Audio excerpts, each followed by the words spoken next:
Salam dan bahagia untuk kita semua. Saya Centrika Matrela Swasti, guru seni musik SMP Negeri 1 Sangala, Kabupaten Tanah Toraja, Provinsi Sulawesi Selatan.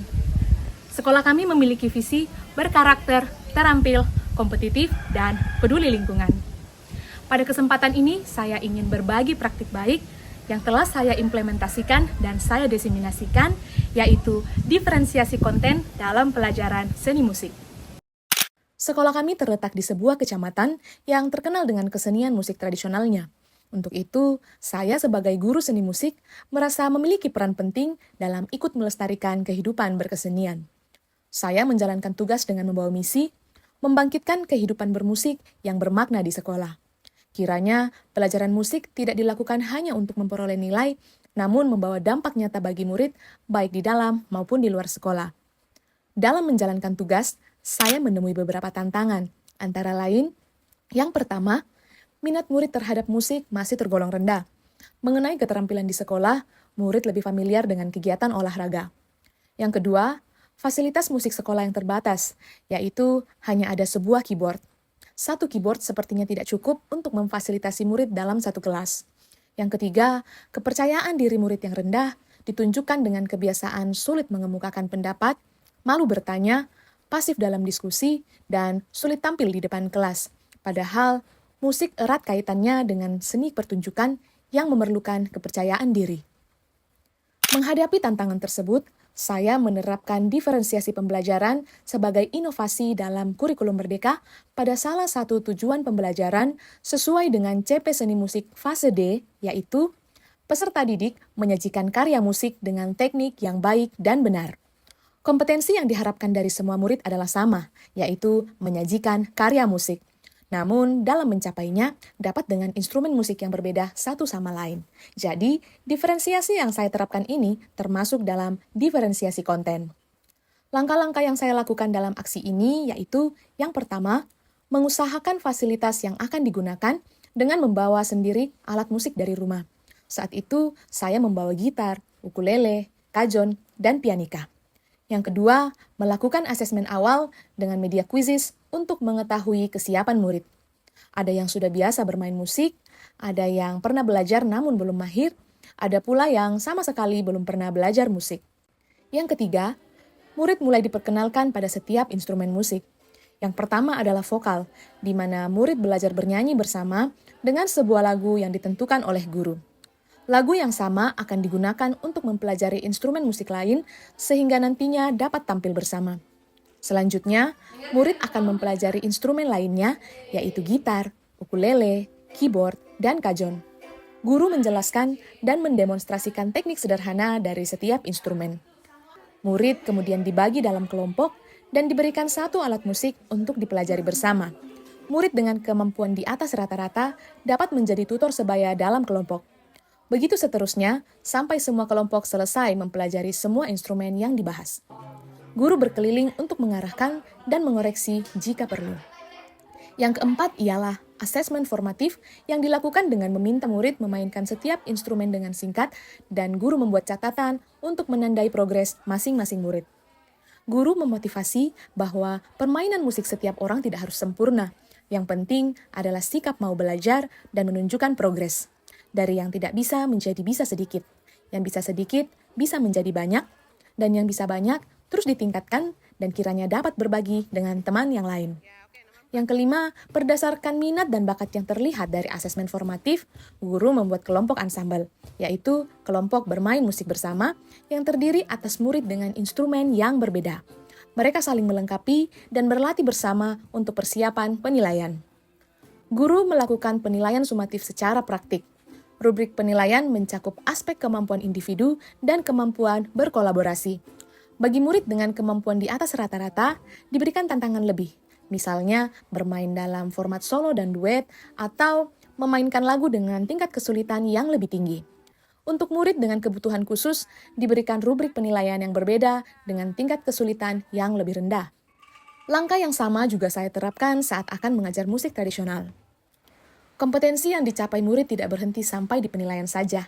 Saya berusaha menindaklanjuti minat dan bakat murid yang saya temui di kelas dengan, yang pertama, menghimpun murid dengan minat dan bakat musik untuk bergabung dalam ekskul seni musik.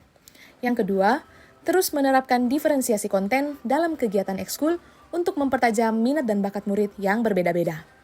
Yang ketiga, menjalin kolaborasi dengan pihak luar sekolah dalam memfasilitasi kegiatan murid yang belum mampu saya lakukan sendiri. Contohnya, bekerja sama dengan Yayasan Mak Panundu untuk meminjamkan alat musik pompang dan bekerja sama dengan seniman lokal untuk memperdalam kegiatan musik tradisional. Selanjutnya, saya mempersiapkan murid untuk mampu menampilkan pertunjukan musiknya. Yang berikutnya, memotivasi dan membimbing murid untuk mengikuti kompetisi. Strategi ini efektif untuk mencapai tujuan pembelajaran di kelas. Murid juga lebih antusias belajar karena dapat belajar banyak alat musik, banyak bakat-bakat terpendam yang muncul, dan anggota ekskul pun semakin ramai.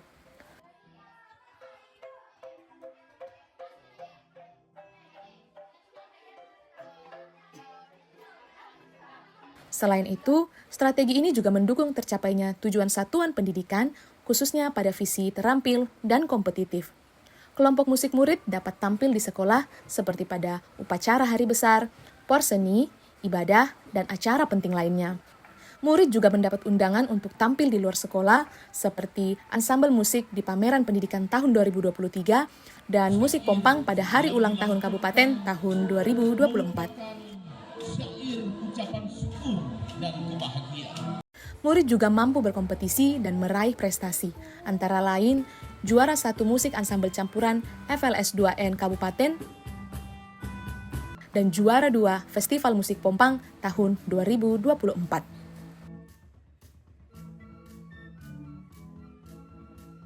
Sebelum masuk ke sekolah ini, saya belum pernah belajar musik, baik di sekolah maupun di luar sekolah.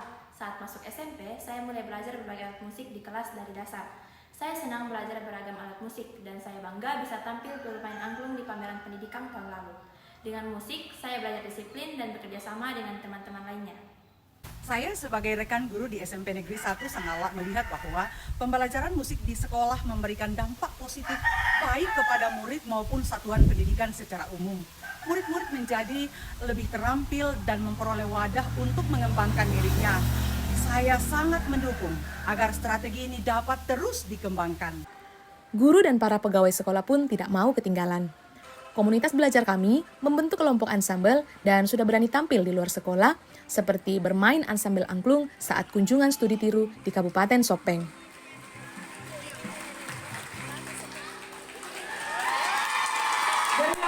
Hidupnya kegiatan bermusik menjadi pertimbangan sekolah untuk secara bertahap melengkapi fasilitas. Saya tidak perlu lagi membawa alat musik dari rumah.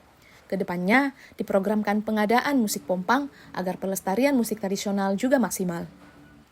Praktik baik ini telah saya diseminasikan kepada komunitas belajar sekolah kami.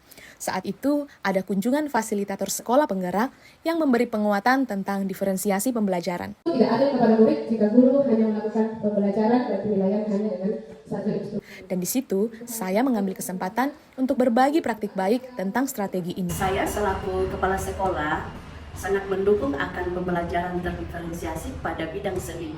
Ketika hal itu dilakukan, peserta didik yang dianggap bahwa mereka tidak bisa seni ternyata bisa. Hanya karena melalui proses diferensiasi ini membuat mereka bisa percaya diri, dan itu sangat berdampak pada diri anak itu menjadi percaya diri, dan juga berdampak kepada sekolah. Dan sekolah sudah diwarnai dengan seni, dan ketika itu dilakukan kompetisi, maka peserta didik sudah meraih berbagai prestasi terkait dengan seni ini. Seni luar biasa di sekolah. Selanjutnya, saya juga melakukan diseminasi dengan berbagi praktik baik ke sekolah tetangga kami, yaitu SMP Negeri 2 Satap Sangalak. Kami berterima kasih karena kehadiran Ibu boleh menambah pengetahuan bagi rekan guru dan kami semua. Meskipun hal ini sudah kami praktekkan juga, tetapi melalui kegiatan ini lebih bisa menambah pengetahuan dan pemahaman guru tentang pembelajaran berdiferensiasi. Demikianlah praktik baik yang saya lakukan terkait diferensiasi pembelajaran. Kiranya dengan strategi ini, tujuan pembelajaran di kelas akan selalu tercapai, pembelajaran menjadi lebih bermakna kepada murid, mendukung sekolah mencapai sekolah yang dicita-citakan sesuai visi, dan bermanfaat bagi masyarakat. Terima kasih, salam dan bahagia untuk kita semua.